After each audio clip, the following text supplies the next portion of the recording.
In today's video, I'm going to teach you how to add an image to a Miro board step by step.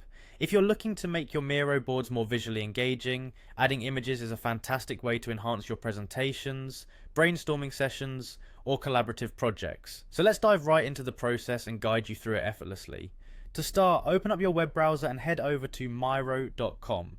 Once the page loads, direct your attention to the top right corner where you'll see the Login button. Give that a click. Now it's time to enter your credentials. Miro provides you with a couple of convenient options to log in. You can either use your registered email credentials, or if you prefer, you can connect using your Google account, which is super handy if you find yourself already logged into Google services. After you've securely logged in, your Miro dashboard will greet you, showcasing all your existing boards. Go ahead and click on the board where you'd like to add your image. Once inside your chosen board, locate the convenient toolbar on the side.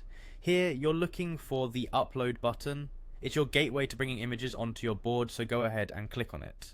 With the upload options now visible, choose My Device. This is where you can select an image stored directly on your computer. Navigate through your files and find the image you'd like to use. Once you have it selected, click Open to get it ready for upload. Alternatively, if you find it more fitting to pull an image from the web, you can also click on Upload via URL. Here, just paste the URL link of the image you desire and hit OK. This option is particularly useful when you're sourcing images from online resources. Oh, and don't forget, Miro also supports the convenience of drag and drop. If you have an image you wish to use, simply drag it from your desktop and drop it directly onto your board. It's as seamless as that, ensuring you have multiple approaches to achieving the same result. Once your image is uploaded onto your board, you can resize, reposition and adjust it to suit your needs. This flexibility is part of what makes Miro a powerful tool for creative and collaborative work. And there you have it.